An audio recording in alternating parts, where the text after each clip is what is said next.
reconvene. I need a motion to reconvene. Motion to reconvene. Make that motion to reconvene. Thank you. Mr. Atkins, if you'd like to do your presentation, please. Madam Mayor, members of council, Marian, thank you for seeing me. I'm not sure that we hear you, John. If you could. It's on. It's on, I hear it. Okay. You don't want to hold on to it. It's going to It's be okay. terrible sound. We'll start going. Can you hear me? Yeah, a little bit better, thank I you. probably won't be able to hear you as well as you can hear me. Okay. However, the issue that's before our council tonight apparently is simply a question with respect to the subdivision called Creekside alongside of the golf course. Whether or not we are able to use what would be referred to as decorative street lighting, or whether we would be required to provide street lighting to IEES standards, which is typical of roadway standards. So if I may, I'd just like to run through some of the rationale. I guess that my first proposal in coming to council originally and acquiring the land was based on that premise, that first of all, that there would be a uniqueness to this subdivision that would provide a choice that hasn't been part of the Cardston itinerary, and that quite a few of the things that we have articulated with staff and others are different than what is normal subdivision in the town. Now, I guess that it comes down to a really basic question, and then we'll elaborate and go through some of the reasons. But the basic question is this, and that is, are we creating a subdivision, a lifestyle choice that is for pedestrians and people, or are we creating a lifestyle choice that is based on the automobile? And there's quite a contradiction there, as you well know. Now, the contradiction is related to a lot of things that have to do with this subdivision. So let me run through a short list of why I feel that the decorative street lighting is more appropriate than IEES standards. To start with, I guess we need to look at the site. We've got a site adjacent to the river, adjacent to the golf course, with an 80 to 100-year-old forest. Now, everything that we are doing within this subdivision has been to maintain that forest. The forest is going to be maintained, even the large-sized trees, right adjacent to the road. So that in fact, if we are successful when we're completed, the roadway, which is a narrow roadway, the roadway is a roadway without curbs, gutters, and sidewalks. It is a roadway on which you cannot park. It will be a roadway that will have a 30-kilometer speed limit rather than a 50-kilometer speed limit. It will be a roadway that ends in a cul-de-sac. In other words, it's not a throughway. It doesn't connect to anything else. You can't go anywhere else but into this subdivision. The roadway itself will only be about half a mile long, so it's the equivalent of about 2.5 blocks. With respect to the lots that are being developed there, they will be oversized. They will run somewhere between half and 3/4 of an acre. As you know, a typical building site in town or city can vary between 4,000 to 6,000 square feet. At a half to 3/4 of an acre, we're talking somewhere between 18,000 and 35,000 square feet. Now, once we have taken these things into consideration, the other aspect that has to do with the concept and design of the subdivision as a lifestyle subdivision is that the road itself, not only is it narrow, not only is it slow, but it also meanders. In other words, there's no invitation to do as what most of us do when we can see as far as we want to go, which is to speed. the lack of parking on the road also removes those crevices, those surprises, a child, an animal, something popping up in front of a vehicle. The other aspect of the lighting itself, we've done 4 out of 10 subdivisions that we've done in Calgary that have what we will refer to as wayfinding lights. In other words, it's almost like a candle. You see the candle here, and then you see it here, and then you see it over here, as opposed to full illumination that takes away the night sky, that creates reflectivity and glare, that has an effect on flora, fauna, animals. A typical street light alters the maturing of the leaves and trees. It alters animal activity. Birds migrate at night. The dark sky effect, so you can't see in the sky the more illumination that you have. I suppose that one of the best examples here in Cardston that I could cite for you, if you had both the choice and the willpower to do it, would be to have decorative street lighting on Main Street. And it would change the entire scale. The pedestrian activity on Main Street would be different than automotive traffic on Main Street, both daylight and nighttime. The city of Calgary, a few years ago, as you may know, reduced all of the lighting in the whole city by 30% and saved about $1.7 million per year on light wastage. The typical Cobra light fixture, and again, I guess I can't say enough bad things about it. It has nothing to do with anything except somebody's idea of an engineering standard. The full lens as opposed to a flat lens, the upward and so on, all of those things all mitigate against lifestyle. And at the same time, as I mentioned before, the IEES standards are arbitrary. Their own website will, if you read their website, they will say they're arbitrary. They'll say that if in fact energy costs increase, they would reduce the requirement for light. Now, if that's not a contradiction, I don't know what is. The other issues that relate to this, I think, have to do with the quality of the housing as well as the pedestrian activity. Obviously, in a night situation, the house lights create an ambience. The wayfinding lights create an ambience. Even signage with reflective lighting on it create an ambience. The one further thing that we would perhaps recommend by way of concerns that you might have, in this case, we have about 30 to 32 lots, and those 30 to 32 lots, there's a few carriageways that are shared access, but generally we'll say that there's 20 to 25 access points. The current electrical requirements on these kind of lots require that there be a pylon at the entry with the meter on the back instead of the meter mounted on the house. Therefore, there's an opportunity here again at the entry point to have individual but the same lights at each one of the entry points along the way. Carlson, can I ask you a question? Sure. I come from Europe. I know what you're talking about when you talk about the decorative lights.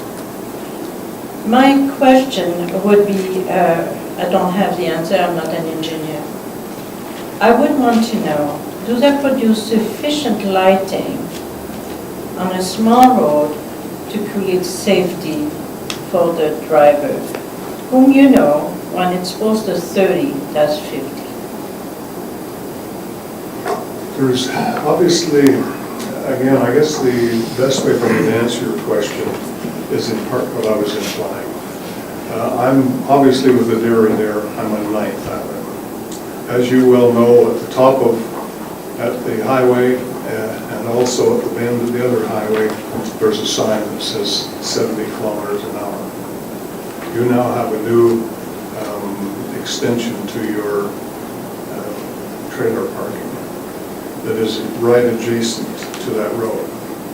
I constantly clock people coming down that road somewhere between 90 and 110 kilometers. There are no intervening signs where access to the road is given unless you're at both extreme ends. There are no other signs on that road that give a speed limit. The children and dogs that are in that campground are vulnerable.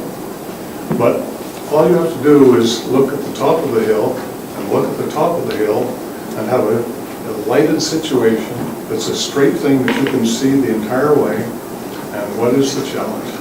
The challenge for a young person is to see how fast they can go from this point to that point. Whereas most cities have actually come to the point now where they're using more passive lighting in contained residential areas where they're using the terminology of traffic calming. And you've seen some cities that now go into a series of roundabouts every point. And it works extremely well. There's no signage, there's no lights, and at the same time, you have to be a cautionary driver to get to that point, enter the turn circle, and go around. So everything that reduces your knowledge of a visual lack of impediment changes the way you drive. So we have found in the other subdivisions that we have done, we've got one that's almost 30 years old now and have had no occurrences of problems. Now there are two other issues that I should mention because the administration had mentioned them, and that is that council naturally would like to change all of the lighting in town to LED. They'd also like to have a common fixture.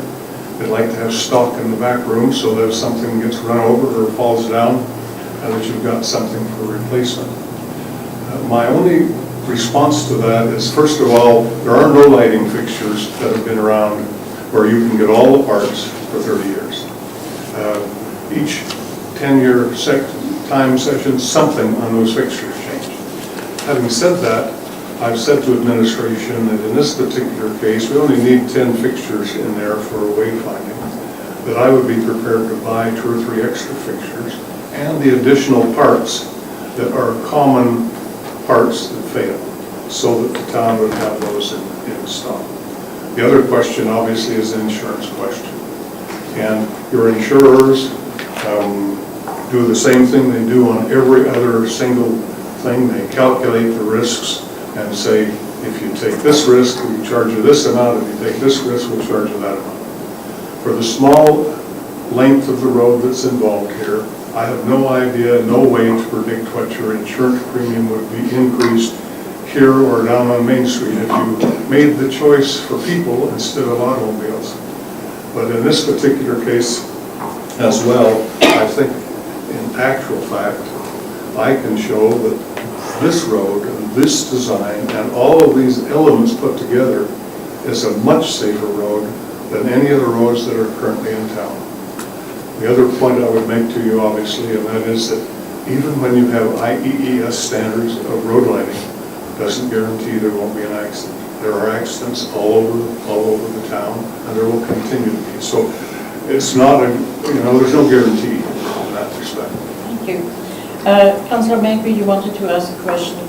Mr. Atkins, when we talk about our Main Street, I think Marian went through the actions of trying to get the decorative lighting that's down there now, combined with what Department of Highways require. So I don't think we can change what the Department of Highway require. We can only add our decorative lighting to it.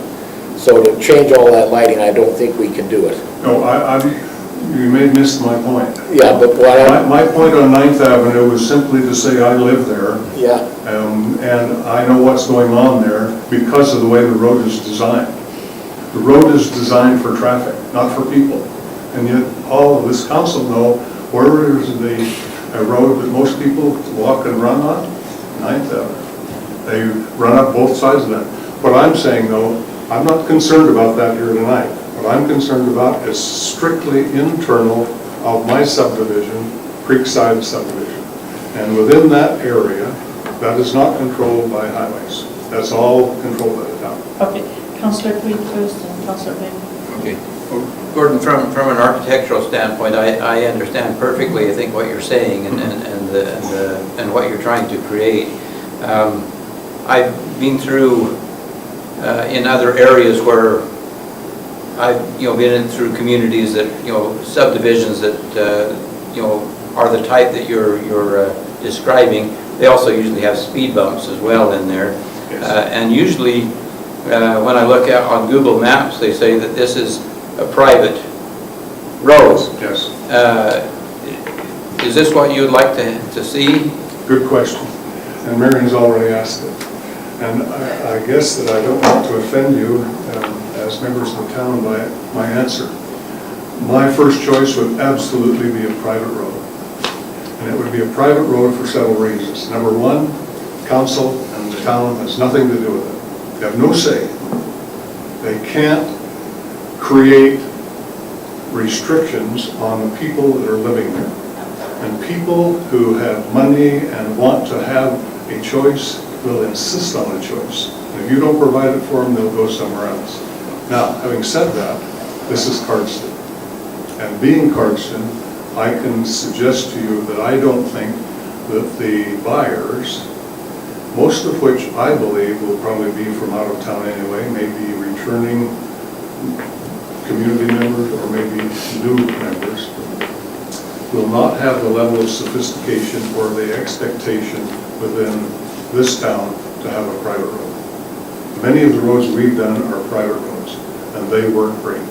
But the people then have to assess condominium fees on every homeowner. They maintain the roads, they maintain the utilities, and they are prepared to spend more money to get the flowers, the planters, the graphics, all of the things that they want as part of their lifestyle. And the question is a good one, and frankly, if I could do it and thought I could get away with it here, I would do it in a heartbeat.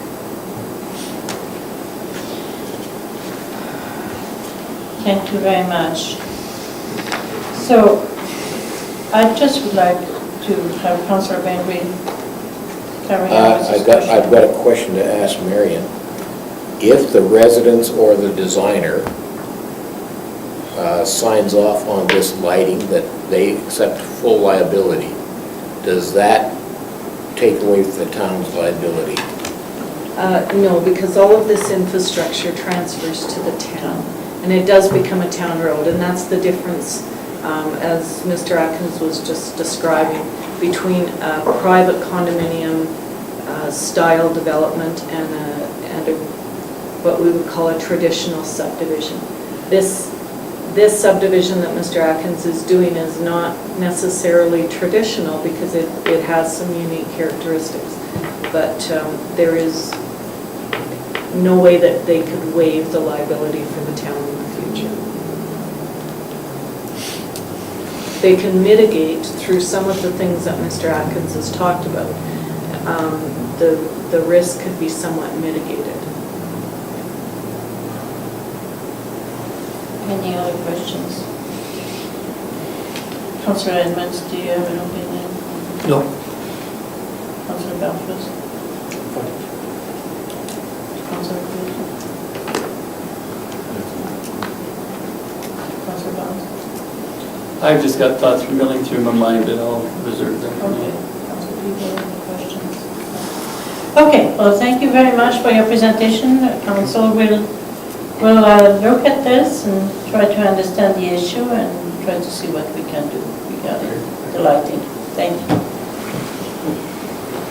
Okay, we have our next delegation that is here. We have Mr. Dan Heim, who would like to make a presentation as a potential PC,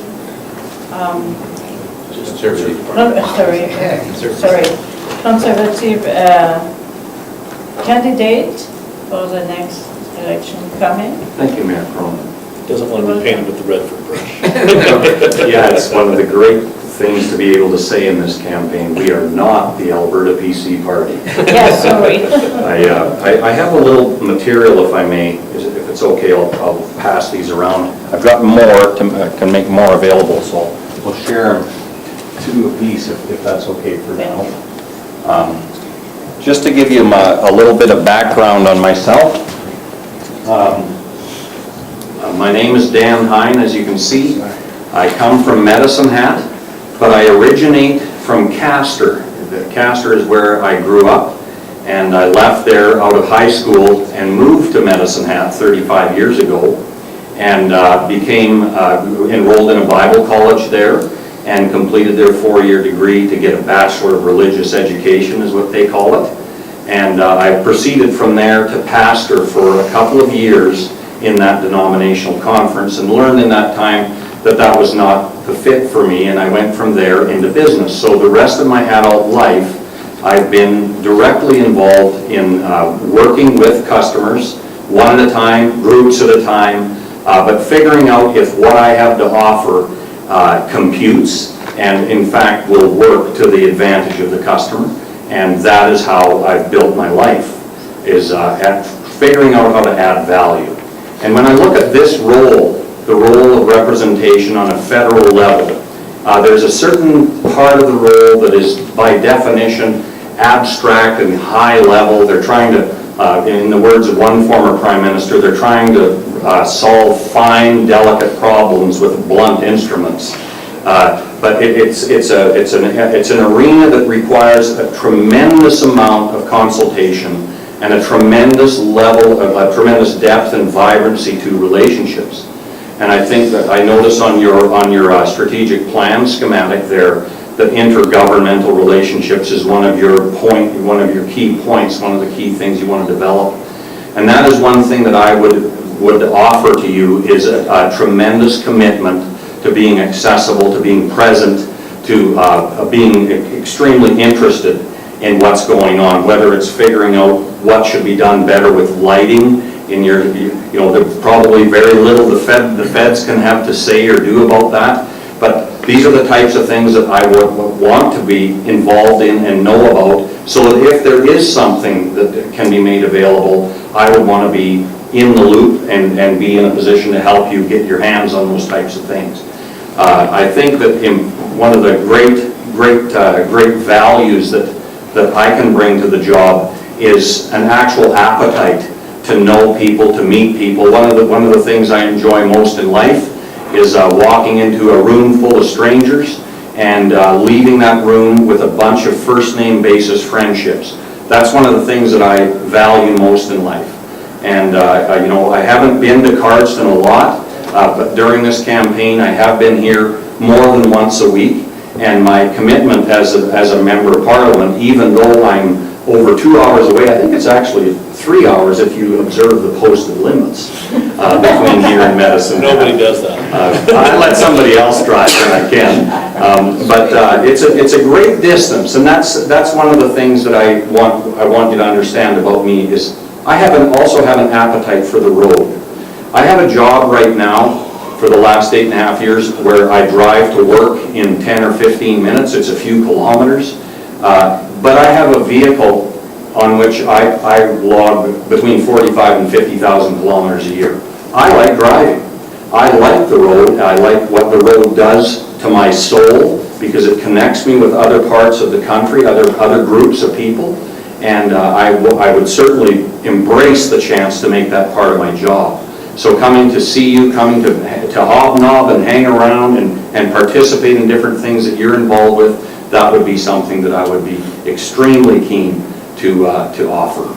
And as far as my the overhead of my life, when I was completing my Bible college degree, I actually took the 4th year, which was liberal arts. I didn't take it in Medicine Hat College. I came up to Lethbridge because the love of my life was in Lethbridge finishing her education degree, and the panting dog that I was, I found a way to get the courses I needed at the University of Lethbridge. So I finished my degree in Lethbridge. We actually got married in Lethbridge, had our first child there, and launched our life together there. But my wife, she is the same age as me. She grew up in Medicine Hat. Her dad was the mayor of Medicine Hat. Some of you might have had connections with Milt Reinhardt. He just passed here in May, actually. But he was a tremendous influence on me in terms of thinking about society and community. And I'm already missing him greatly.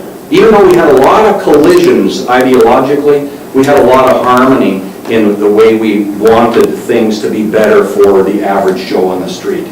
And that's another dimension of me that I would offer to you, is that I am not an ideologically bent person. I want to know what's going on. I'm not going to bring my pre-digested ideas of what's important to you. You're going to tell me what's important, and we're going to figure out together if I can work with you on that. So that's a little bit about me, and I would absolutely relish the opportunity to serve you in this role. And everybody who gets a document from me gets my personal cell phone number. You have my cell phone number. I'm going to give you a few more of those before I leave. I guess we ran a little low. Actually, got them right here, the card version. I do want to talk to people. And those of you that don't have you can see on the back of these actually how the map is going to change as of the next federal vote. We're actually connecting 4 counties. Cardston, there we are.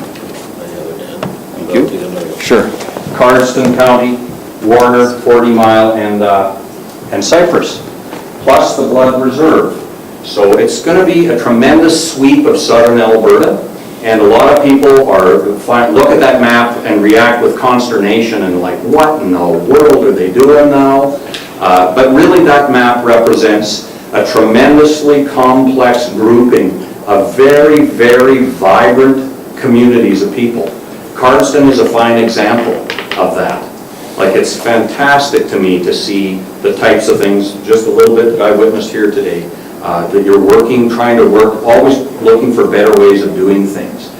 You are a faith community. A lot of you are LDS, and that is a tradition that has a great heritage. You have a lot of dignity in that. And you need the support of your elected officials in the pursuit of your lifestyles. And sometimes support from the government comes in the form of getting out of the way. I think the federal government needs to figure out more of that. And I'm always pleased when I see the Prime Minister actually reducing or eliminating certain programs that have either outlived their usefulness or have actually become counterproductive. But one of the things I pledge to you is to bring my appetite to know each of you and your community issues.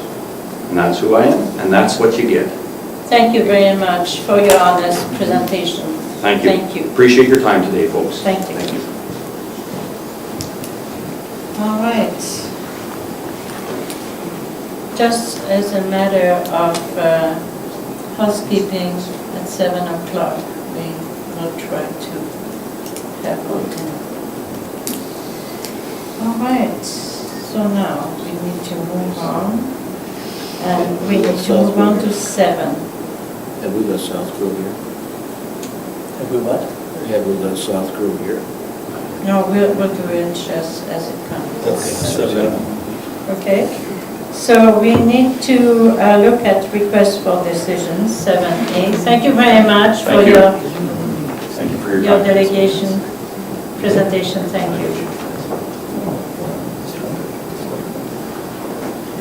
So 7A, Park Enterprise contract. As you know, we had a very good contract with this company regarding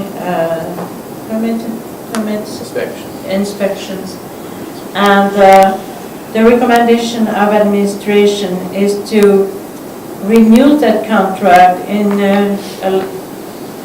considering that the other company that is listed in your packet was a bidder that was substantially higher in their prices, in their pricing, rather than Park Enterprise, considering the very strong, good relationship we had with them.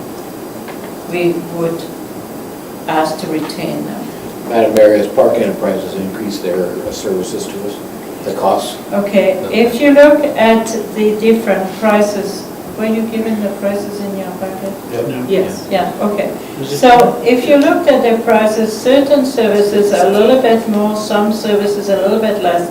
On a whole, there's about an increase of 50 cents Per thousand. per thousand, which is extremely reasonable and does not even come near what the next bidder was And in these rates will maintain for the term of the contract? That is a good point. And The rates that are listed in the contract will remain as the term of the contract. okay. Councillor Barnes? It's funny that this came out today in our package. I had a fellow call me today and expressed a concern that he had contacted Park to get a license and was explaining things. He said the fellow, he could hardly understand the person speaking to him, and he said he was so disinterested in what he was talking to him about, and just really put him off. And he said, boy, he said, these guys, if they're working for the town, why aren't they a little more friendly? He said the service that he gave him was not good, and he wasn't pleased, and so he just passed it on, and I said, well, I don't know anything about it, so I said, I'll just bring it up. That's Okay. just an observation. I don't know who the fellow was. He just said that the fellow that he talked to on the phone seemed very disinterested, and he couldn't understand him Okay. very well. Marian? Madam Chairman, I would just ask, if you get those kind of calls, please have them call and talk to me. Okay. Because we can address that directly with the contractor, but Very important. I Yes. am not aware of that circumstance. Yeah, So I I'll just need to found know. out a couple hours ago, just Yeah. before the Well, I meeting. appreciate you If they can mentioning give that. us a call, then for sure we need to deal with that if Yeah. it's a concern. As you know, one of our objectives is to have excellence in service, Absolutely. and we said that Yeah. all our contractors will respect what we had said, excellence in service, Yeah. and we intend to have that. Madam Mayor, I'm prepared to make a motion that we renew Park Enterprises' contract with the town of Cardston for the next 3 years, Thank you. as outlined. Any questions? Yeah. Councillor Creed? I'll just counter with a anecdote. My son building his house has had good experiences with the inspectors coming, and they've been upfront and straightforward and fairly easy to work with, so. Okay, so we have a balanced approach here, but we still want to look into your issue. Yeah, I just have a question. We used to have Alberta Permit Pro. Are they out of business now? I think. Yeah. Alberta Permit Pro, they're no they're longer in gone. business? Yeah, it's a Okay. dead issue. Okay, yeah. All right, so we have a motion on the table. All in favor? Thank you. All right, this one is resolved. CWAR Memorandum of Understanding, we need a motion to accept the presentation. Councillor Barfuss, would you like to speak to that?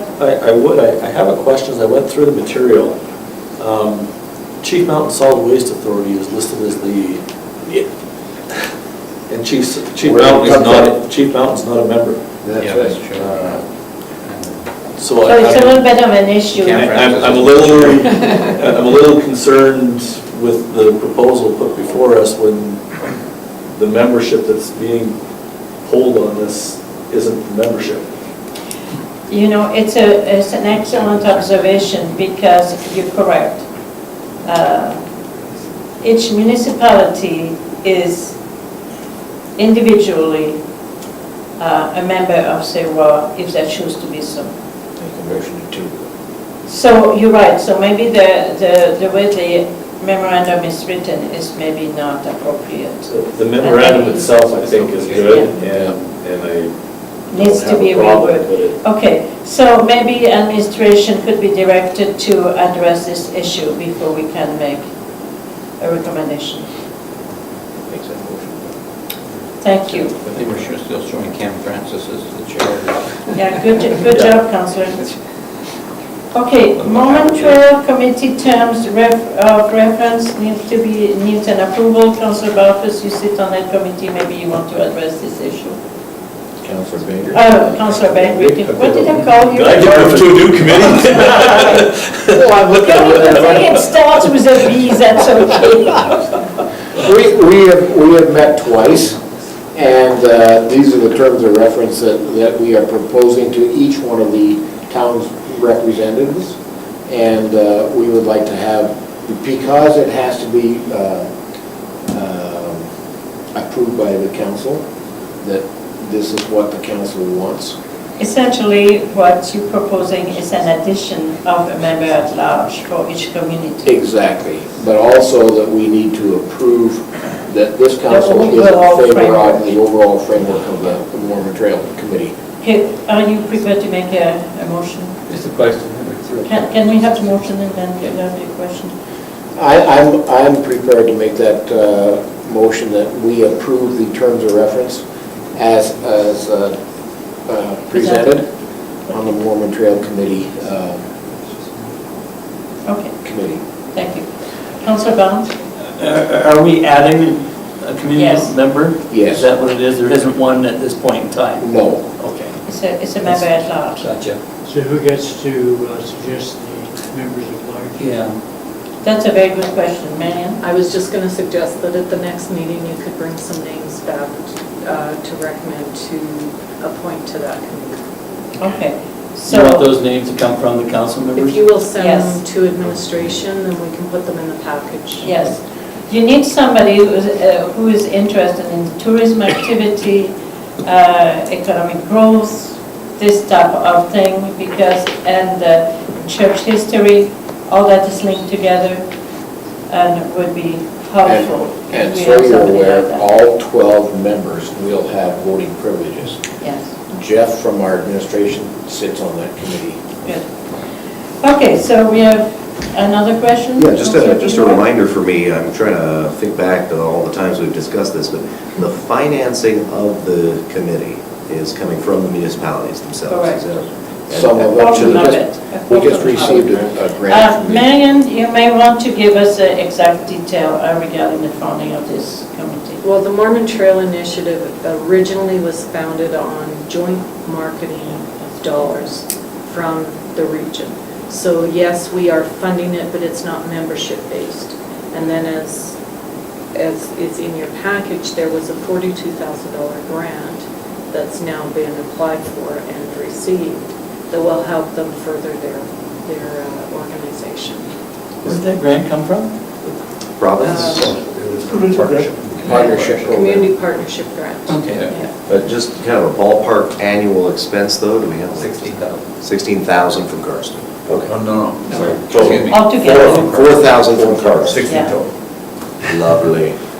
Okay. Even better, huh? Councillor Edmonds? And then also, sorry if I might just add to Marian? that, and then we try to leverage those dollars through the TDR applications as well and further those dollars with additional grant.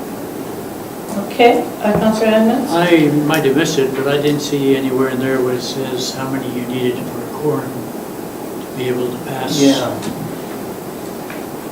50 plus 1. Just Richard, Yeah, which just Richard. is normally 50 plus 1, and as a normal quorum, but it could be added. Could you bring that back to your committee, Councillor Bengry? It doesn't stop us from approving it, but Yeah, no could you problem. make sure you may have an amendment or You something? bet. Okay, we have a Oh, vote. here it does say that. It says a quorum of the committee shall be by a majority of the members. Okay, so 50 plus 1. F. Yeah, Now, okay. is that the majority of those present? No, that's the 12 voting No, members. it's 12 divided, it's the majority, seven, it's seven, six, seven. 7. 7 is the majority. Seven. Yeah. Where was it? That's F. Quorum, 5F, committee meetings. Quorum of the committee shall. Just jumped right out at me. And you see there's 12 Okay. voting members, so you'd have to have 7. All right, Okay. we have a motion on the table, all in favor? Thank you, Councillor Bengry, and we appreciate you sitting on that committee.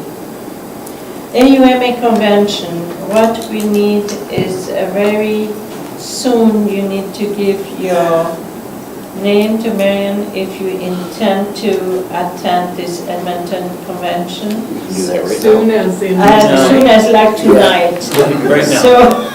So how many of you, and would you please specify if your spouse would be coming or not? 2. Okay, Okay, 2, 2, 4, 2, 6, 2. 8, 10. I don't know if my wife will be able to. Yeah. Is that a 1? Probably what, 1.5? 1.5, hoping to get a, That's an Carlson. I tried to talk her into it at the bank. Marian, would it be better for Councillor Barfuss to say 2 and then bring it down to 1? Exactly. I'll talk to you tomorrow. I'll talk to my wife again. Yeah, okay. All right, thank you very much. Another issue we need to deal with this item. Would you be willing to do what we did, Councillor Ben? On a Thursday night, we could have a dinner theater, entertainment. As long as you're with you. front stage. Absolutely. We shall not discuss the issue, Councillor. Thank you. Are you willing to do that? Marian, could you let us know what the show is? She's already told us It's, today. Yeah, the yes, it's show, inside there. Folk something. folk music, it's called Yeah, that's it. Volkswagen. Now, That's it. Madam Mayor, does Marian need to know what programs are going to be, sessions we're going to be? Okay, now here is something that Marian has done for us all. She gave you a link to AUMA. Right. Would you please look at the program and choose your sessions and start to fill that up? Maybe it might be No, I need useful. to register you in the sessions. I Right. just pick some for you, but you're not held to those Yes, sessions. that's right. But it is, as the mayor said, go on there and choose your sessions, but Yeah. I'll just randomly Yeah. choose some Yeah. for you. Now, if we favor to attend the pre-sessions, You need then we to- need to contact you. Yeah, because that will come out of your education budget, Right. okay? When are the pre-sessions? That's a question I'm. Monday, Tuesday. So they Monday, will Tuesday, go- yeah. Yes. They're in there, they're in there. Oh, Marian. good. I was thinking about that myself. Yeah. Okay, Marian? If you could let me know on those ASAP, just Yes. email me if you would, because I am hopefully leaving town tomorrow, but I can do it Yeah. via, AUMA offers excellent courses for elected officials. The day before, I took some of them the first time I was a councillor, and found them excellent. Madam Chairman, also for information, we are booked at the Westin, so from the Tuesday, Wednesday, and Thursday, so it's at the Westin downtown in Cardston. And the last thing we need to talk about is the resolution portion of that as well.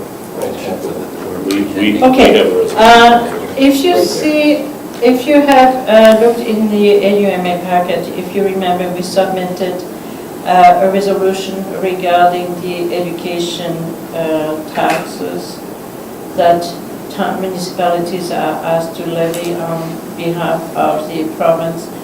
That is an issue that AUMA is actually quite happy to have in the package. There is an error in the wording. It will be corrected. It's pretty well 3 items before the end. It's the last whereas, they Yeah. added a little clause to the end of that, and they don't know where it came from. They added something when I read it. I said, that's surely not my writing. Some intern. Yeah. And I was a little bit taken back. Since then, Marian has contacted AUMA. They will clean it up, post it properly. But what I need someone to present this resolution at AUMA I think who will be able to do that without my accent. I think that's. So in other words, you didn't want to do it? I think I'll that's be glad to do it, responsibility. but, no, well, it all depends, you know, I want to make sure that, Yeah, I was just gonna say, if you recall from the conventions in the past, there's a very specific protocol that's followed. And so when you speak to the motion is already up there. So And you second basically, it. you just want to give a quick blurb of the background or your rationale for the support of the motion. Councillor Peavoy, would you like to do that with your booming voice? I'd be honored. That'd be I'd great. be hour to... Please do so. Your booming voice may bring them to attention. Mayor, I would suggest that he meets with you before that session. Yes, we will. We have it written. And there is a time limit on your, Yeah, on your Yes, background. I am sure of that. That will He's be- good at memorizing speeches, so I'm sure of Yeah. that. Okay, thank you. So Councillor Peavoy, you will do that. Somebody will second the Well, resolution. he will second it, and he will Yeah. give his address, for He it. presents the motion, but somebody has to Well, second it. the presenter Will present presents the it. motion, and then Yes. the And then they municipality present the seconds the Yes, motion. yes, that's a and, good plan. addresses it for whatever, 2 minutes or 5, I can't remember the time. You're maybe given, 1 or 2. you will, The rebuttals are 1 minute, I think. yeah, we will read the exact timing, all that. Yeah. But anyway, thank you so much, Councillor Peavoy, for doing that for us. September 23rd, council meeting date, we have a little bit of an issue. The 24th, we're supposed to start our AUMA session at 8 o'clock in the morning. And that puts us really a little bit in a bind. Need to be on the Tuesday. Would you be agreeable to move that session to September the 22nd if we are having it, or altogether cancel it? I prefer to move it rather than cancel it. The 22nd would allow us the 23rd to be traveling. Yes, but if we go to the pre-session. I think Councillor Bengry and I are thinking about the pre-sessions. Okay, then we are in need of canceling it. I'll tell you why. We will have the first Tuesday of the month, the second Tuesday of the month. If we bring it up 1 week, Could it we- really is not really a Could we good meet as a time. council at AUMA and have Can't meet if you. Yeah, but it's a public meeting, out of the community, if they want to be there, they can't be there, so it kind of puts that at a disadvantage. What we can do is cancel it. Marian, it's hopefully then we might do the second meeting of the month with a little bit more meaty issues and try to lengthen the time of the Question. meeting. We have 2 council meetings a month, and we have a committee of the whole. That week that we have off, can't we insert this meeting in question into that? Well, that's what we're trying to do. You so could- three meetings. in a We'd row. still have our meeting, we'd have 3 in a row. We have 3 in a row. But the thing is that a there problem? enough material for Marian to cover within a week? That's a question for administration. It's all dependent on the month. It's always up for debate, right? We don't know from one meeting to the next what agenda items will be there. Yeah, This well, But that is a This is possibility. the depending last on council meeting before the plebiscite. Before the plebiscite. Okay, all right, so That's October. Next one. October the... September. October October. 6th. October is is the the sixth. Yeah, But they're- but this is September the Yeah, so 20th. this would be This would be the the last- final council meeting. You're Okay. We have a committee of the whole, but we that, wouldn't have yes. All another right. council meeting. So how many of you, let's do it this way, how many would favor to add a meeting on the 16th? I would figure that. Okay, all right, so Marian, there is sufficient approval for September the 16th. Then I need a motion. Okay, Make that motion that we have that meeting on the To 16th. change the meeting date. Change the meeting date to have it from on the 16th. 23rd to the 16th of September 2014. All in favor? Okay, all right. At 5 p.m., 5 Yeah, p.m. 5 p.m. right? And can I just say why? I realize that every meeting has its different issues. We sometimes get in here and we'll meet for an hour, sometimes we're meeting for 4 hours, but these things are important. If something comes up in the meantime and we need to be there, I think we need to have that. I think it's important that we represent our people properly, and if we have to have that meeting, then we'll do it. Okay, thank you, Pass the Councillor. motion. I appreciate that. Thank you. Now, we need to go to F. F has to do with South Grove.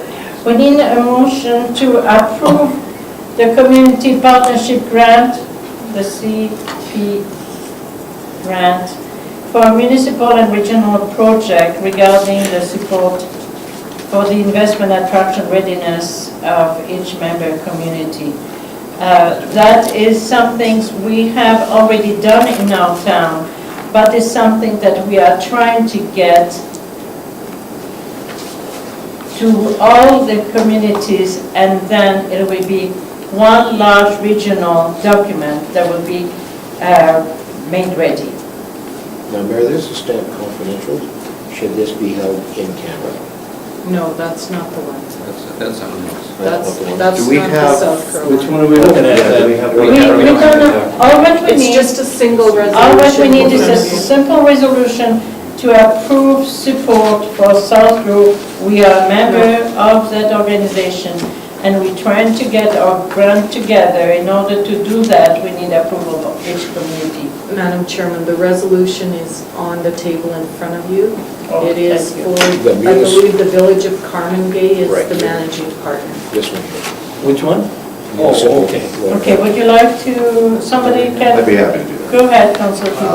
I'll put that just like right now. You'll get it later, maybe. Do you want me to read it as follows here? At a regular meeting of the town of Cardston held No, that on, part you don't have to worry about. what? Just the being resolved. Be it resolved that the town of Cardston supports the village of Carmengay's application to Alberta Municipal Affairs Regional Collaboration Program to assist with the municipal and regional profiles project. Yeah. And the profile we're talking about is investment attraction readiness, that's what we're talking about. Okay, so all in favor? Thank you.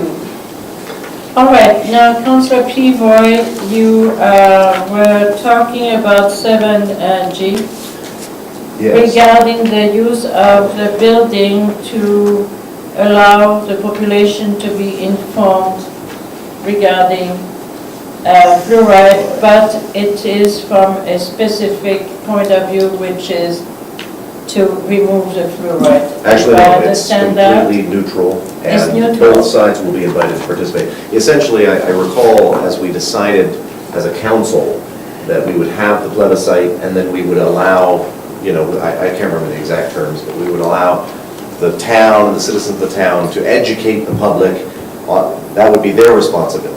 So my understanding is an application was made to have a public kind of a, presentation similar to what was brought here, and allow both sides to be invited and speak on the matter, open it up to the public, and then, but that the room, they would have to come up with the money to pay for the room. And I thought, well, for this educational, workshop, that would be something we would waive. Okay. We would waive the fee in preparation for our upcoming Mayor. plebiscite. I understand what you're saying, Councillor Bengry. When was this application made to administration? I And by have whom? to ask administration, but I understand it. Marian, maybe you want If I to could speak to speak to that? this, the call was made to the office. After you asked to put it on the agenda, I got some information because I wasn't aware of what you were speaking of. The call was made just prior to the 4 o'clock meeting today, asking if they could use the facility. They were told yes, they could rent the facility. There has been no application for the donation of the facility. In fact, I was not even aware of it. It was just a simple question, and the response was, yes, you can rent the facility. So I think it was a bit of a misunderstanding, Sure. but if they wanted the donation, our policy requires that they come in and apply for the donation of the facility, which I do have the authority under the policy to waive. But I was not aware of it, and like I said, the call came in here, say 5 minutes to 4 today, so I think it's just a bit of a misunderstanding.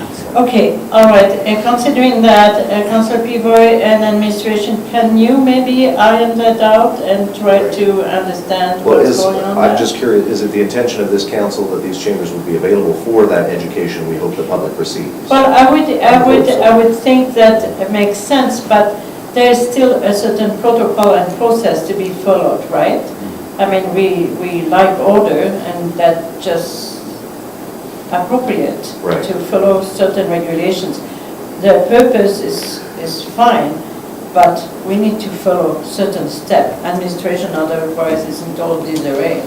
It's not right. Well, we've given authorization to the CAO of this, of community to make those decisions upon the information that she receives. Yeah, but it has to be complete information, you see, obviously if there was information that was not totally communicated that, so maybe you want to work with Marian on this one. So we don't have a date for this meeting yet.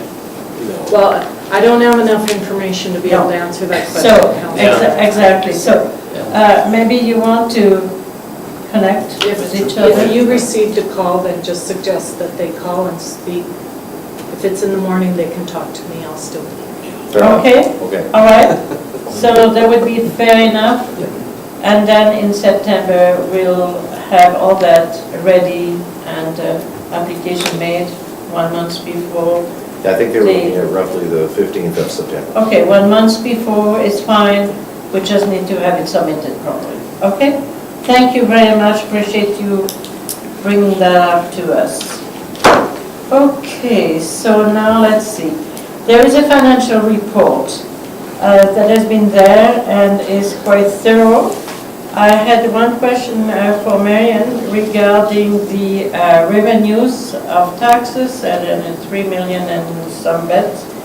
And the counterpart of the account receivable, they still were at $300,000. In fact, I had calculated that at that point, the way it stood without further explanation, it represented 8.8% of the tax that had not been entered in the coffers as of the end of June 30th.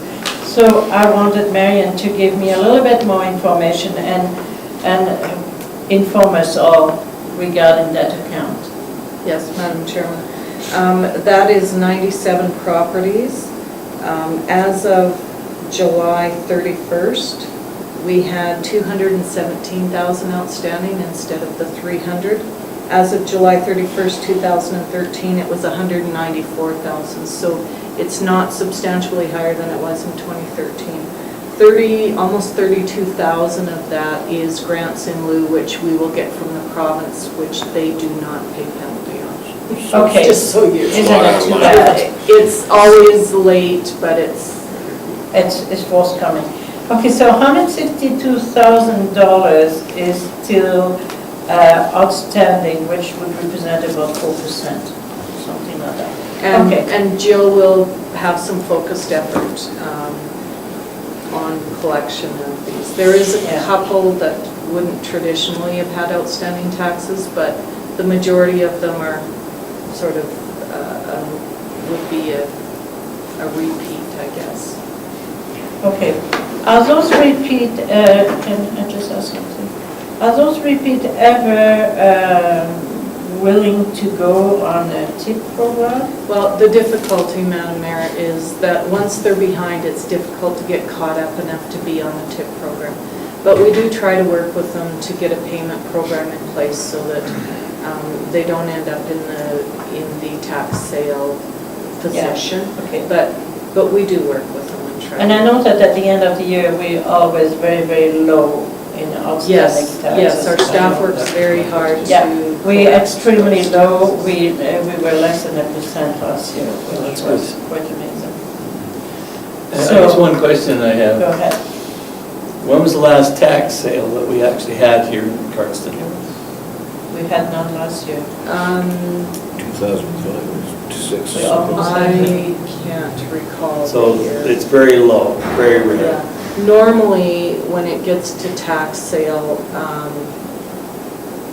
there will be a mortgage holder, and so it ends up getting They'll pay it. taken care of by the Yeah, lien holder. And they deal it, and if they have to, they'll foreclose and they don't lose. Yeah, okay. Okay, all right, let's try to see if we can zip through those committee, and we need a motion to approve the financial report, in fact. Okay, I will make Councillor a motion Creed. that we accept the financial report as presented. Thank you, and thank you, Marian, for the extra information.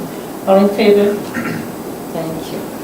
Okay, 9, the committee and other reports. You have the town council motion list for your information. Any question regarding that list? No. B, council committee reports. It was a summertime and we do not have too many reports forthcoming. Councillor Bengry? Madam Mayor, I'd just like to report that the Chinook Foundation, Yes. operating Diamond Grove Terrace in McGrath, received their improvement grant of $7.52 million. Okay, so Councillor Bengry, if I understand, this is to transform that lodge from single room to couple rooms. Is that It's what to it do is? that and also put an addition on the existing, On that screen? on the addition. Okay, That's in thank you. Rain? Councillor McGrath. Creed? Yes, I'd just like to make a couple of comments Councillor Barfuss. on my committees. One of the reasons I didn't put in a written report for committees in Bloom is because our event was yesterday. Went very well. We had the communities in Bloom judges here. They were very impressed with our community. We have an opportunity to go to the awards ceremony in Tabor on the 13th of September. I feel like that's close enough that I would like to attend that or have someone attend that. I really feel that it is appropriate for Councillor Creed to represent the town at that point. I'd also like to make a motion that Councillor Creed attend that, but also take the president of the communities in Bloom, which is Carlson, and her husband with you, if she can attend. Sure. Okay. Are you all in favor of that motion? Carol and her husband have worked tirelessly on this committee, and Councillor Creed has done equally. One other report. Go ahead.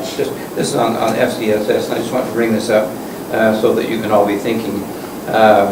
One of the functions that FCSS has funded in the past is the Halloween Carnival. And they were looking for an organization, a school organization, or some organization that would run that and receive the funding as a fundraiser. And so far, Alexis hasn't been able to find an organization willing to do that. I would like to see that activity continue, and I think some of the other committee members have indicated they would like to see that event continue, that Halloween Carnival. And so what I would just like to ask is to the other council members, if you know of any organizations or groups or at all that would be interested in running that, bring that to our attention. Councillor Creed, can I suggest something? Could you put a little write-up together to give a sense of the number of hours that you require, the number of people you require to do all this? Because once we have a more factual picture of the story, it's easier to attract people to do it. Okay? I can If do you that. don't mind? I will. Yes, Councillor Just Barfuss. a thought. Churchill Cedar's looking for things to do, and that would be, I think they could really have a fun time with that one. That was one thing I suggested to Alexis. Well, I suggested the drama club, but a theater group would be right up their alley. Oh, So, yeah, absolutely. Okay, Now, if you wouldn't mind, I'd like to give a short report on the Citizen Year. please. I was asked last minute to attend the meeting for the selection of the Citizen of the Year as Deputy Mayor. Mayor Kronen was out of town that day, and I was thrilled to go there and be part of that selection committee. And it was a very interesting experience to sit there we didn't know who the people were prior to them coming. They brought them in a sealed envelope and passed them around, and I'll never forget when I saw Katie Jasperson's name on the page. Whoa, there she is. There's our choice. Councillor Bengry sitting right across. He had the exact, reaction. It's really interesting. So we discussed around the table and all the different things, and there was so many good choices. They were excellent choices and so, but Katie fit the bill. She had so many of the things on the form, the selection form, that qualified her for that, and of course the years that she's been around. So it was really neat, and so I had the privilege of going to the Agrodome and presenting her award. She was so gracious in receiving that award, it was just really neat. It was really funny.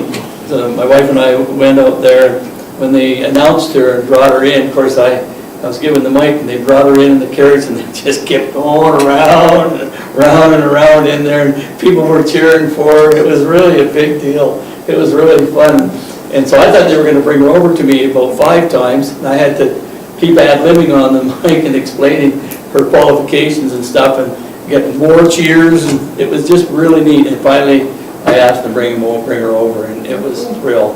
It was just a thrill. Thank you for doing that Yeah. for me. I surely appreciate It was that. great. It was a great experience. Sometimes I'm double booked and I cannot do everything I would like to do. Thank you so much for doing that, Councillor Bengry. Madam Mayor, I think it's time, as I looked at the qualification sheet and things like that, this hasn't been reviewed for many, many years. And it might be to our best interest to have a look at that as a council and see if we need to review it and update it. And Okay.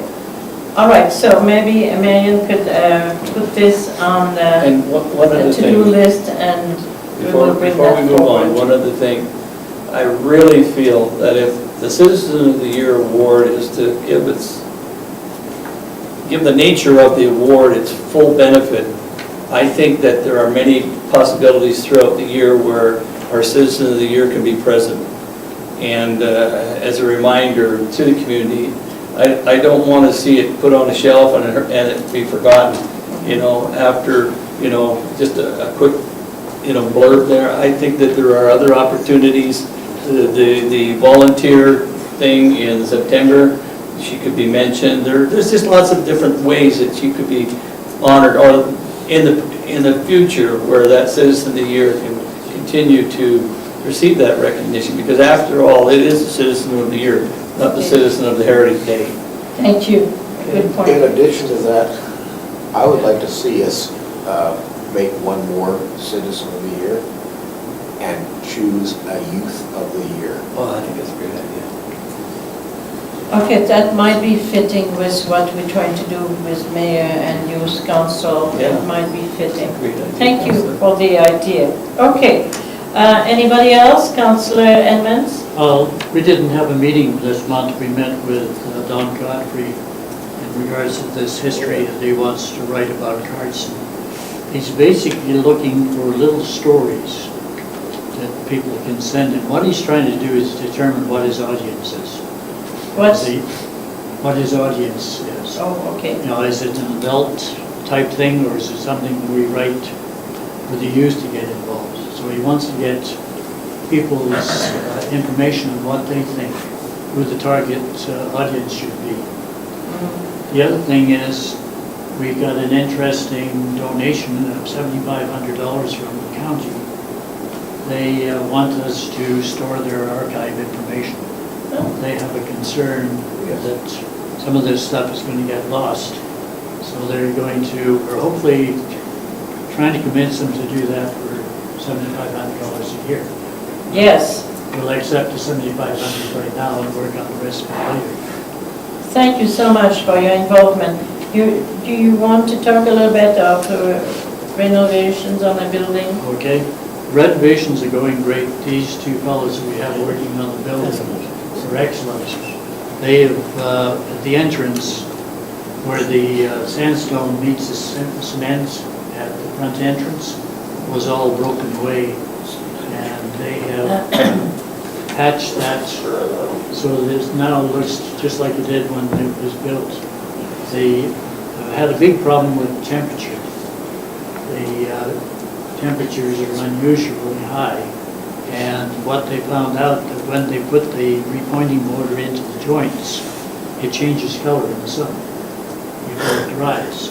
So what they've had to do is drape burlap. If you've driven by at night, you've probably seen Yes. drapes of burlap. What they do is they wet the burlap down and then leave it overnight, and then that allows the mortar to cure slowly, and it doesn't change color.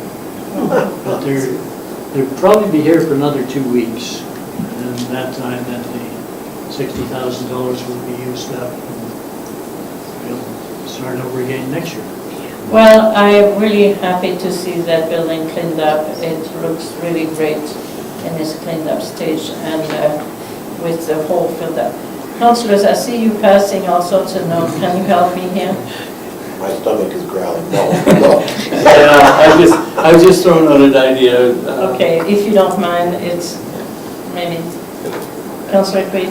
Could I pass on some information to Councillor Edmonds regarding the Historical Society? I had a gentleman approached me who has expertise on log homes, and he informed me that he had looked very closely at the Card home and felt that there's a need to maintain the logs so that they don't deteriorate and the cabin doesn't fall down. I suggested he talk to Dave Johnson. I don't know if that's happening. Well, I think...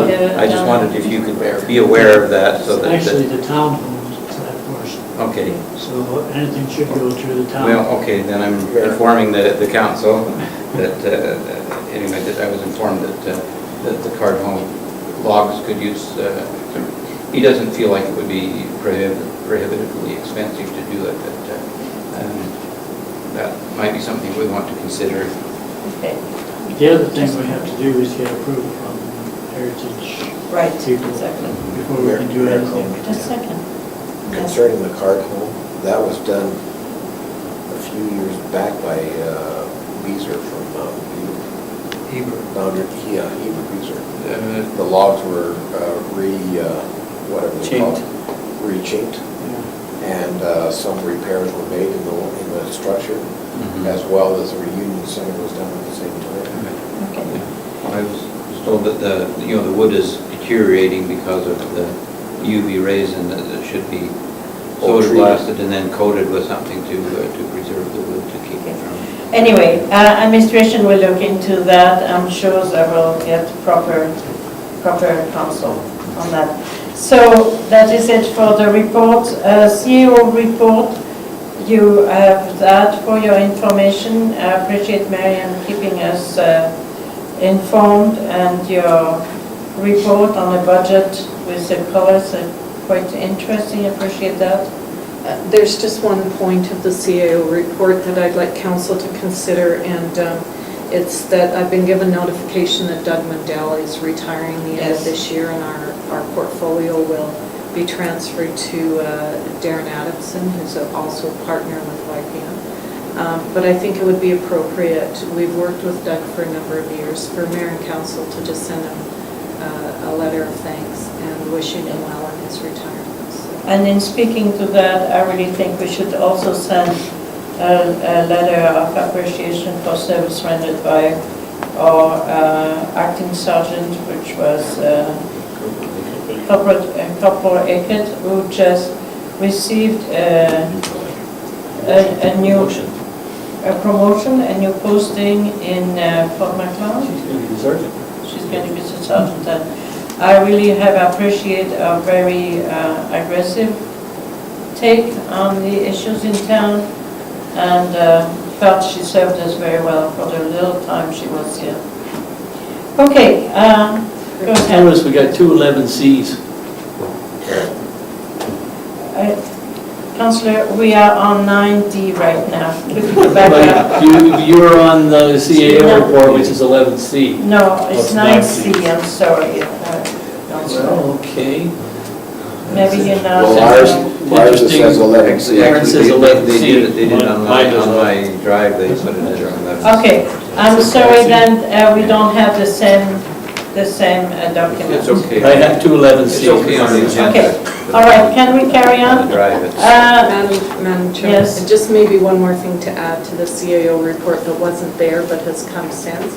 I had a chance to speak with Rick Tailfeathers, who is with the Public Relations on the Blood Tribe. He has asked me to send a letter to his email with the request to meet with Blood Tribe Chief and Council. So I've had the mayor sign a letter as of today. I will send that. We hope to be able to set up a meeting, say mid-September. Yeah, that is something if you remember in our letter, we were trying to engage them, and if it's working, I'm very pleased. Madam Mayor, I have a question to ask before we move forward. and it could be a committee report or whatever. We had a headdress presentation. What has ever happened to that? Okay, that could be part of a committee that we don't call power, but we call a gifting back of a headdress to the town. Councillor Creed, I have do you some want to information talk about on it? that, yes. As we had talked about the cultural days before, and we didn't receive the grant, but we felt the cultural days is still an appropriate time to take care of that. We met with Councillor Brewsted and came up with a tentative program, and actually Graham has kind of fleshed that out a little bit with a program on September 26th, I believe. Which happens to be Friday. the last day of the AUMA Who met? convention. Pardon? Who met? Well, With Councillor actually the mayor We'll and be myself back. and Graham met with Councillor Brewsted to organize the gifting back of that headress. So, and then Councillor Peavoy and I met with Graham and Alexis as we initially was working on the cultural days presentation. So I have a tentative program. Graham probably has a copy of that. So, Councillor Creed, that's happening on the 26th, which is the 26th last of- day of the AUMA. It is, so we'll have to zip home to get. That's a get 6 back. hour zip. Yeah, it is, but it's, we leave right there at, From what time, sorry? this program is, Well, there's a dignitary dinner, I think, scheduled at 4:30. We might have to leave a little bit earlier on the Friday. I know I mentioned that to Councillor Peavoy the other day, that I realized that was the same day that we get back from AUMA, so.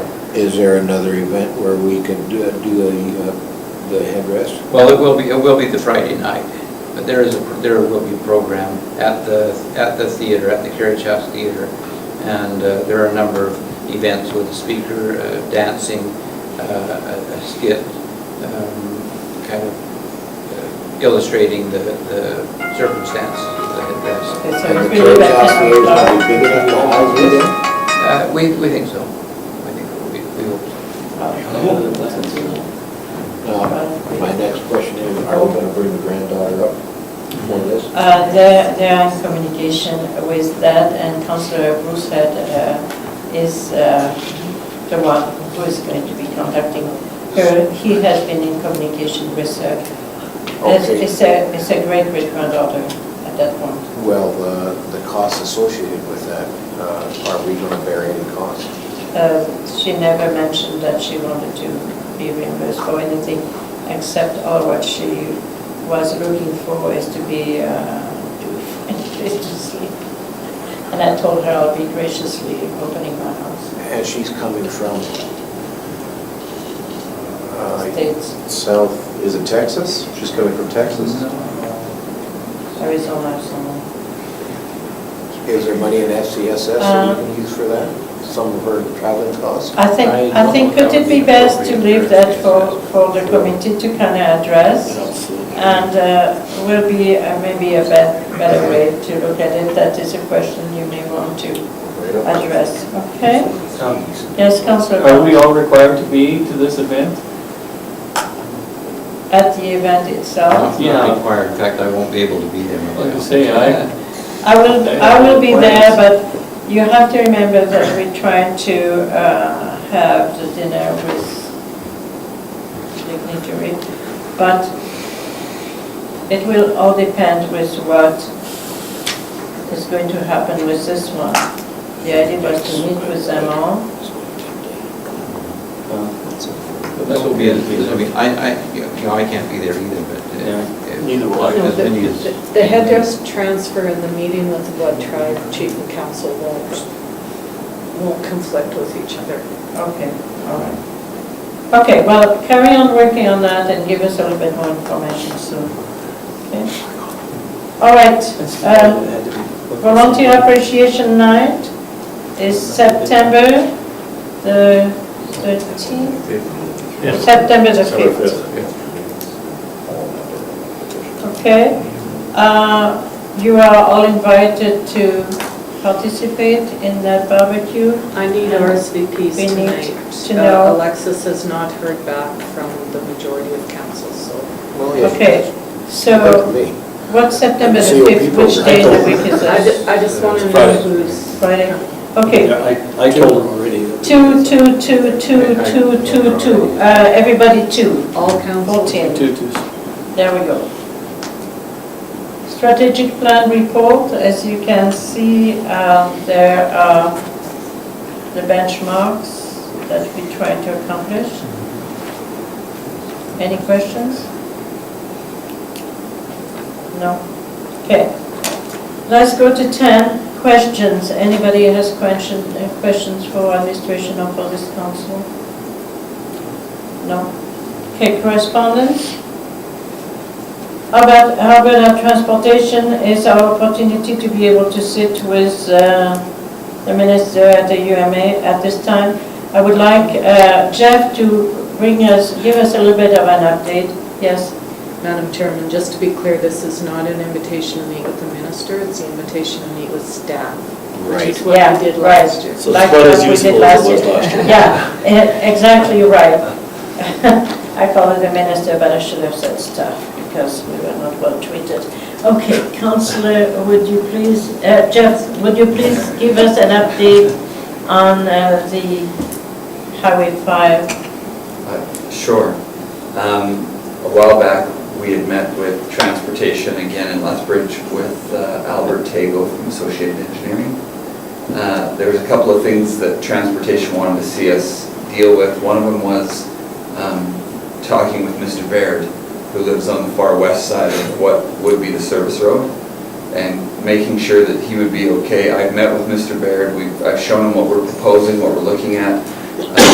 Some concessions would be required by him for the road that he has, the access he has off the highway. So in principle, he suggested that we could do some design and bring those back to him, and that he may, once he sees those, he's open to work with us to make some changes on his access, which would then open the way for us to do the access to the west of what would be east of his current access, west of Mountain View Industries. That's what I was going with there, sorry. So that's going on. I talked to Albert and Associated.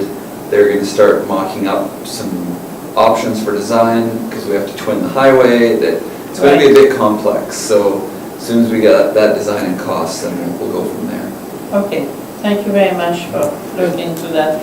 Actually, it's one good news. So are we not going to meet here with this, No, The staff? no, Why? it's No, not they say it was it's not based the on right last year, time, you're it's saying not the again. right time, we're going nowhere there. We need to carry on from our side, the study. Alberta Emergency Management, just a letter to let us know that we have an application there looking into it. Action on smoking and health from AHS. It's very difficult to carry on putting things in place when you don't have the enforcement that follows with it. We The have a idea bylaw. is right, we have a bylaw already. Yeah, Madam Chairman, I did make copies of our current bylaw and put it there for your Yeah. perusal tonight. It may be something that is time to review that bylaw. I'm not sure at this point, so if you would like us to add some I think parameters, that would be. I think what we need to look at, AHS is pushing toward taking preventative measures to reduce health impact created by smoking, a smoking environment. So maybe we need to review that in light of what AHS recommendation are. Okay? Would you agree with that, to allow administration to review that bylaw in light of the new AHS recommendations? sure. Madam Mayor, I'd suggest that this council meet with administration and dedicate one meeting for the sole purpose of reviewing bylaws we have in place that they feel that we need to review, and do it all at once. Committee of the whole? I do not know if I it's think that may be the somewhat difficult, but we do best way to bring do bylaws forward as they're deemed to be needing review, as items come forward, but if you would like me as administration to actually read all the bylaws and bring some recommendations forward, I'd love to do that. We'll talk about that You're with going on the holidays, CEO aren't you? evaluation. How does that? Okay, Well, I there's think a we lot of don't want to- bylaws that we don't even enforce anymore that are okay. redundant. Marian does a fairly good review annually about a certain amount of bylaws, of the most used bylaws, and to try to bring them up to date. Am I correct, Marian? Yeah, I do review them on a regular basis, not all of them though. But we did just go through a process. I had Graham, he went through all the bylaws and updated the index and some of that. And in that process, we found a couple of items. If you recall, we had 2 bylaws that were numbered the Yeah, same and a couple of things like that. So there is some value in reviewing those, but I think to have council sit down in a meeting and try and review all the bylaws would be somewhat difficult. Oh, you got the next 2 weeks. Yeah, so I think for this one, I think it would be wise for administration to make sure that this bylaw 1499 is in keeping with the recommendation of AHS on the smoking issue. This is ASH. What did I It's call it? AHS, it's not Alberta Health Services. Yeah. Madam Chairman, just as a side note on the bylaw review, I actually have, in the last month, 2 bylaws that have gone, amended bylaws that have gone to legal for review, and they will be, at least one of them will be on your agenda for the CCW meeting. So it is something that goes on. Okay, thank you very Quick much. question. Councillor Barnes? So these workshops that are being held in relation to this, are you saying until we have this look at, then we're not going to suggest anybody attend this workshop? Oh, no, not at all. If you So want it's to. in Edmonton, so. It's- Well, that's what I want to know. I mean, Is it it's something that we need to have somebody involved in? So, thank you. okay. Albert has promised, there for your information, is a child welfare kind of initiative. I would like to see FCSS take this one on and look at it. In the past, they were involved with such an initiative. I would like to see that happening again. Okay? That would be an important one that we need to... yes, please. And then there is quite a few more pieces of correspondence. Alberta Municipal Affairs.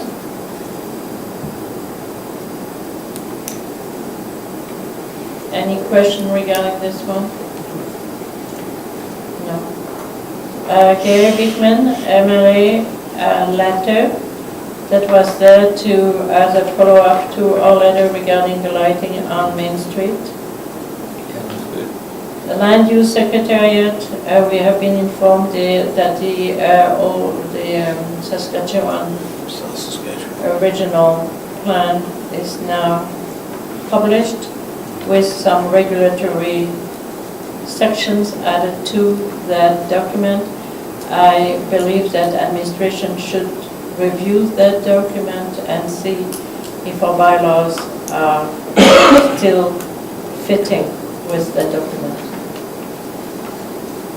Canada Cares, any questions?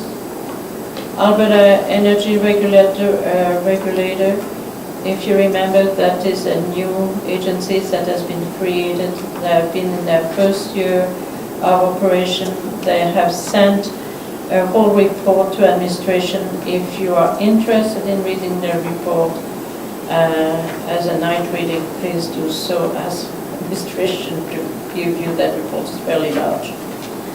A letter from Mr. Cahoon I really believe that that letter contains many errors and are not representative of the way this council made a decision. I believe that the best way to handle this one at this time is not to reopen the conversation, but simply to acknowledge the letter and maybe to acknowledge that we could not be in agreement, but to leave it at that. We're not there to reopen a discussion. A decision has been made, and I believe it was fair and square. I kind of feel a little responsible because I made the motion and I suggested that the membership didn't have any bearing on any other recognition that might be due to Harlan, and I kind of felt like I dropped the ball there because maybe we should have made some other way to recognize his contributions. And it puts him in the position now of having to try to defend himself, which I feel bad about. I think our decision was the correct decision. I still believe so. But whether there might have been some other thing that could have been done to recognize his contributions to the community, I'm kind of backpedaling now and wondering if I should have made a recommendation for something. I don't believe that to be the case. Okay, that's fine. Marian, do you want to speak to that? Just for council's information, in the letter that was sent to Harlan with the decision, we did recognize his contributions to the community. The mayor did actually, was signed by the mayor, recognizing that he has been a generous contributor to. Yes. No, that's good to know. I didn't know. Councillor Barfuss? My biggest concern there is there's obviously a strong feeling that the decision was made because he's not a town resident. And, but anyone who would read that and who will follow the proceedings that we have would know that this aspect never was even a consideration into the decision. Wasn't even talked about, and I realize that. And therefore, I would say those people who are talking that way should be referred to the YouTube video and to listen to the conversation and get informed with the proper facts, and then they will be able to make the proper decision themselves regarding this matter. Any other conversation regarding that? No. Okay. Jim Elliott, MP. I must say I was a little bit disturbed by that letter. And the reason I was disturbed is because the issue in question in that letter has to do with the Cardston Hospital, which is in our jurisdiction. And Mr. Hillier never took the time of the day to contact me regarding his desire to write a letter. And I take a little bit of offense, I would say, to a politician at any level, be it federal or provincial, who would write on behalf of mayor and council regarding an item that should be of concern.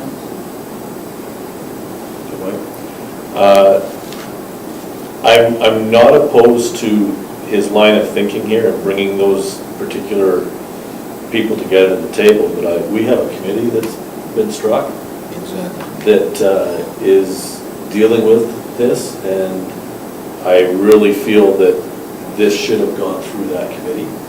Exactly right. And in consequence, I really would like to have the support of this council to gently to write a letter to MP Hillier to remind him that when there are concerns, there is a certain protocol to be followed, which is to contact the local elected official before making a decision on his own. This issue, I brought the same concern to MLA Bickman for the same reason. I know the source of this issue. The source comes from outside this town. Mr. Hillier is well-meaning, but may not understand the parameters regarding the situation of the hospital and where we at with it. To involve the federal, because we have the blood reserve, if the federal were to get involved and say, yes, we're going to take that on, here's where we stand. We're not competing with any infrastructure project that there is in Canada, never mind in a province. So we will be on a totem pole, the bottom of it. And it would take us years to rebuild when we are halfway through right now at a provincial level. That has me concerned. Anyway, so would you support me in sending a letter just to remind our MP of the proper protocol to follow? Gentle, diplomatic. Well, I think, if I may, just to speak on this issue, I think that the impression was that we wanted some kind of support from our MP for the project. And of course, MP Hillier, looking at the situation, realized he had zero jurisdiction to even write such a letter unless you bring into it the federal responsibility to those First Nation communities. And so I think he was writing specifically on the only thing he had any authority to write on. I understand, but it would have been nice to contact us. Did we ask him I to do that? think it was implied that we were looking for some kind of support from him. Well, I never Was that had for the any committee level? contact, and I understood we were looking for that support in the meetings I've attended, so. I'm not on that Right. committee, so that's why I'm asking. You are. Sure, I understood we were looking for support from both our MLA and our MP. So I'm assuming here, I'm extrapolating from this letter, that is the only help he could put his foot forward to give. And that was the best he could do. And again, I'm not opposed to the direction that he was thinking. Sure. well, I'm not opposed Should to have it. come through the channels for the. It's a matter of protocol. Right, Let's I just respect the want to be protocol. careful that, and we Anyway. might want to talk to him specifically about how that request came to him. Yeah. But if we asked him to write a letter and now we're going to chastise him I for didn't doing what ask we him to write requested. a Well, letter. I'm not saying you were the one that would have. Does that make sense? I'm not sure that you are the one that would have. Does that make sense? But I'm not sure why you think that unless you ask, it's only you that would have asked, right? I really think that Nor do I understand why we would think that that letter has to come through us for approval. Well, Councillor Peavoy, anything that is infrastructure in our town, it's all jurisdiction. That's all. Sure, well, I understand. But I All just, I think that he would have only written this letter with the impression that we Well- requested him to do so. So I don't think he was trying to intervene. Could we ask our member of parliament to come here and address this issue? Good idea. And then we can question him and Sure. go about that route. Sure. Thank you. He's in town tonight, I can get him here. Okay. All right, 2014 Stars of Alberta Volunteer Awards is just another request for nominations. And then there's an Alberta Municipal Affairs piece of information regarding the new way to do business with the grants application. All right, and that concludes the official part of our council. Madam Chairman, we Yes. still have one item of business that there was no decision made on, and Oh, that's the yes. board napkins request. Yes, you're exactly correct. Thank you. All right, so Mr. Atkins presented an interesting concept. Before we go any further, and because this was brought to administration, maybe administration can give us their perspective with the electrical department regarding the proposal. Thank you, Marian. Yes, Madam Chairman, thank you. With this, the concern that we have administratively is that our standards would require that the ISC standards be met so that we have proper lighting on the roadway for the protection of the traffic and and the citizens, right? I guess, as I had said earlier, you'll never eliminate the risk. You can potentially mitigate the risk, but one of the concerns we have is if there were an incident, we potentially could be held liable if we have lighting standards that would be deemed to be substandard. In this circumstance, I think Mr. Atkins has made a good argument for the nature of the road, the condition of the subdivision. It is a dead end. He's asking that the speed limit be posted at 30 rather than 50. One of the concerns we had was that there would be no sidewalks on this as well, so any pedestrian traffic would still be on the roadway.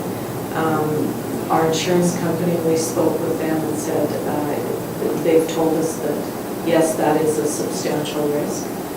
One of the things that we faced before is there was a motor vehicle accident in town where a young child was struck by a vehicle. And one of the first things they looked at was our lighting and whether our street lighting was appropriate for that intersection. So those are the things that we were concerned about administratively. Understanding though that Mr. Atkins does have a vision for this subdivision that is a little bit different than what the standard subdivision would be.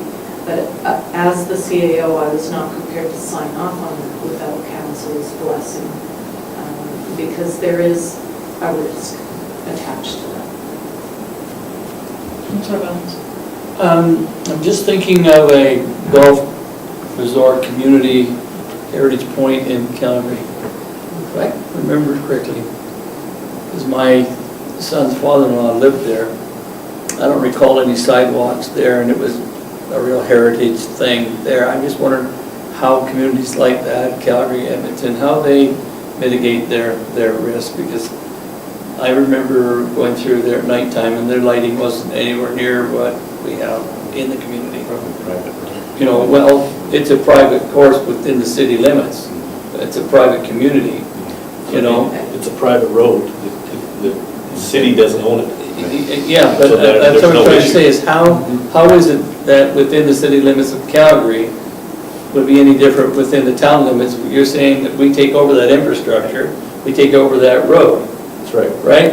Within the city of Calgary, I'm sure that that would be similar, wouldn't it? If it's a private road, it stays private, it's like a condo. Okay, so how do we justify a private road?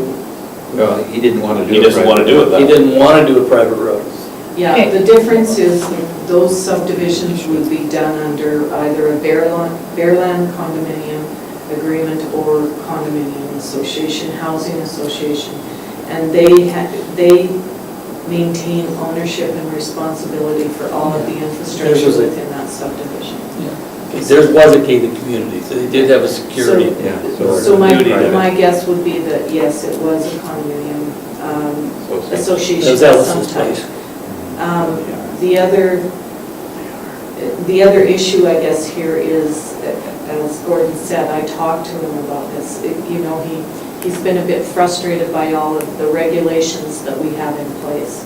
And so I'd ask him if he had considered or would consider keeping it a private development under a condominium. But his concern is the saleability of those lots under those conditions. As he said, in our community, we're a little bit different, obviously, than the city of Calgary. And so, you know, he has some concern about the saleability of those lots for the long-term responsibility that those homeowners would have. Councillor Edmonds. Like he also mentioned that we had a lot of big trees in there. They're 70, 80 years old. If you've got trees, you're restricting the traveling of light, so you're going to need all the light you can get. Because I know in Calgary where the trees have started to go like this over the road, streetlights are really affected by that. And the one thing you notice is that those trees next to the streetlights keep their leaves much longer than any other tree in the neighborhood. And so you've got that restriction of light. Right. The design of the light fixture that he is proposing is somewhat of a Pedestal. Yeah, it's Like old-fashioned street? almost like a column, and so the light would come out around it, which would be different than a street light coming up over the trees. It'll be lower set than a standard street light, so I don't know that the bigger trees would have much impact on that. He sees it, almost the vision of it as being a bit of a tunnel, you know, where the light isn't coming from above, but it's just there to guide you down the street. But he was talking about light pollution. If you've got a light that is going to radiate this way, you're going to get more radiation. Well, this is much less voltage than a standard street light. That's very different.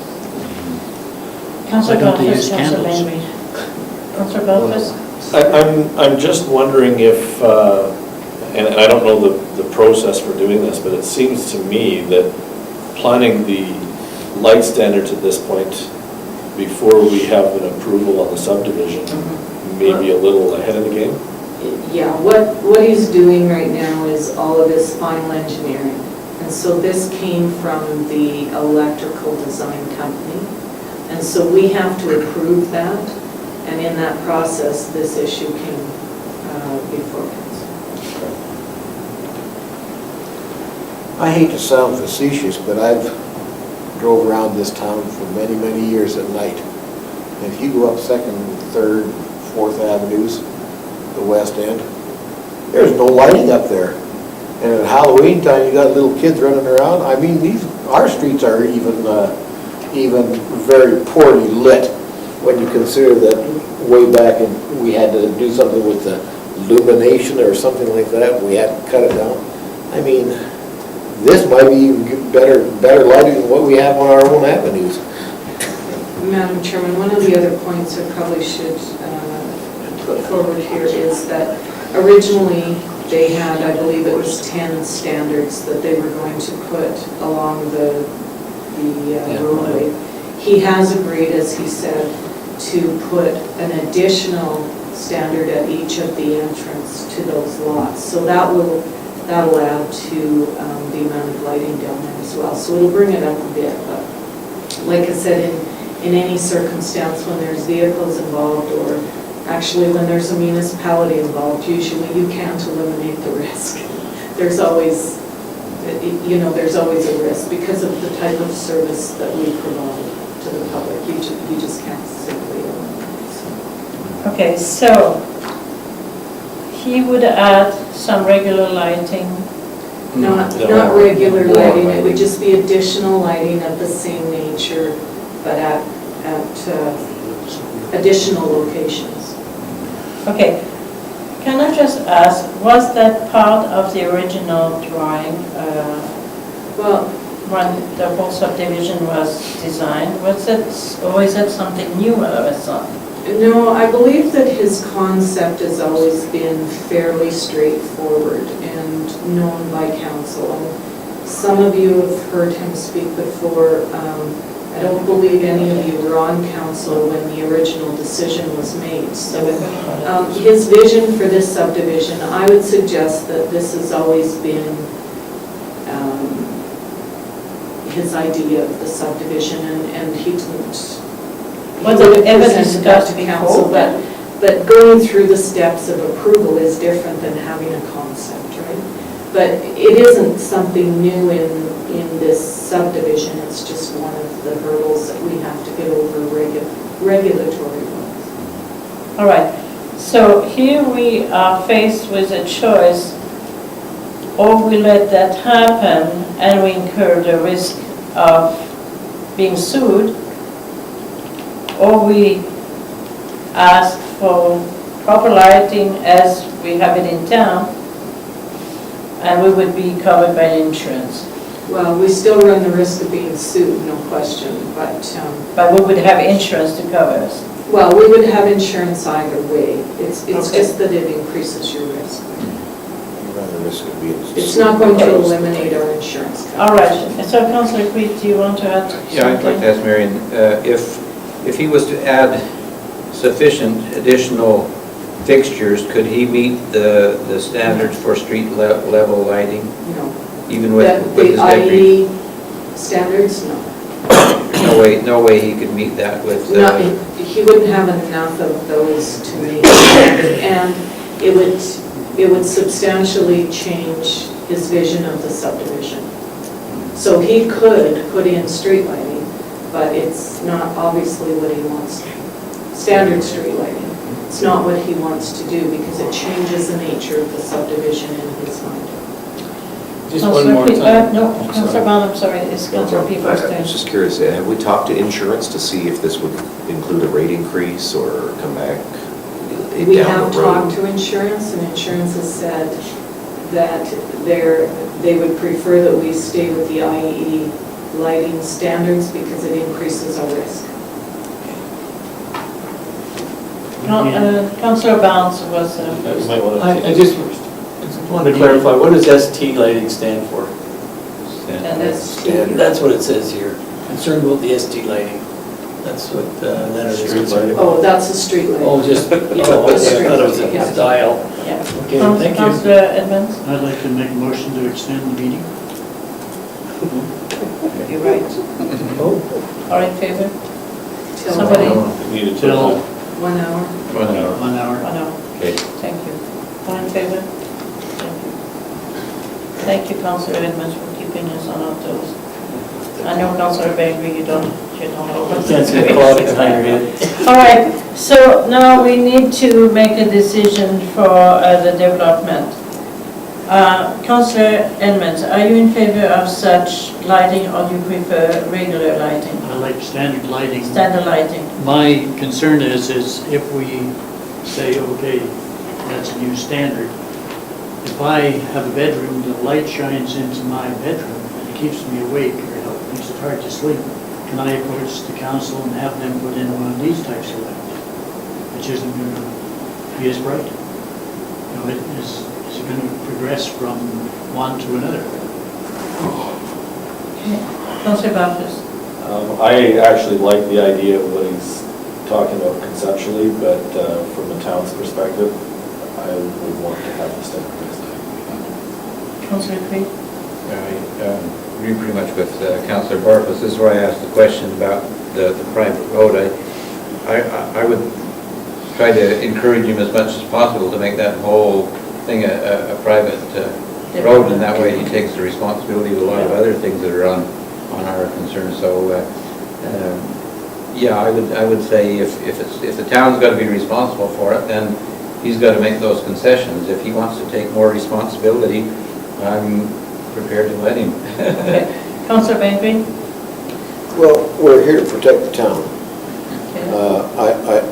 I can understand where he's coming from with this concept, because there is gated communities even in Lethbridge that has Yeah. low-level lighting. Yeah. But like Councillor Creed said, if he's willing to take that responsibility, make it a private road or a gated community, then hair on him, and I'd go with his lighting. Okay. But Thank not you. until. Councillor Peavoy? Yeah, I agree wholeheartedly. I agree with the idea that encouraging it to become a private road and maintain the integrity of its vision, we're in full support of that, it sounds like, as a council. Yeah. But if we take it as a town, it's got to Yeah. be town road. Thank you. I just echo everything you guys have said, because I think if we have to take the responsibility, we have to say, dictate, we follow our standards. Yeah. And so that's my. I would agree with what you said. I think we can't have a public road with a private kind of Exactly. concept of lighting. It has to fit the standards, otherwise it becomes Does he want to pay the extra? extremely difficult to manage. So what I need to know is, for administration, I think the consensus is that we keep regular lighting. Do you want a motion? Yes, please. Okay, I need a motion. I'll make a motion that we request that we have standard lighting in that required. Unless we have a private road. No, I wouldn't put that in. I just say that. I think it would be a good part of the motion, Yeah, because I think it sends a clearer message. right, So I think we better add it. Yeah. yeah. Because it's one or the other. You can't have half and half. Okay, so, Read that. Graham, would you reread that when you're done? Thank you.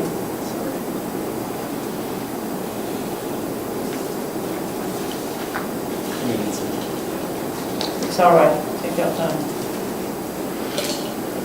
You know, I'm wondering how many light standards it would require down there mixed in with his regular lighting. Yeah, If I mean, they that's bring it up, a, it would work. that's a choice of design. It wouldn't really fit the design or the conceptual idea of this development. Moved by Councillor Edmonds that council send a letter to Gordon Atkins requiring standard street lighting in the proposed creekside development, unless he would like to make the development a private road. Yeah. Do you want the private road thing at the end? Is that- Yeah, Yeah. it has to be Yeah. there. All right. so- Okay, all in favor? Good one. Thank you. Okay. Thank you. So that concludes our official public meeting. We will have some items that will go in camera and involve land issues and personnel issues. Okay? I'll make a motion that we go on camera. Thank you. And councillors, you have your supper over there, so make sure you take it and we keep on working. Okay, all in favor? Thank you. Thank you so much for those wonderful people and then Mr. Ed playing.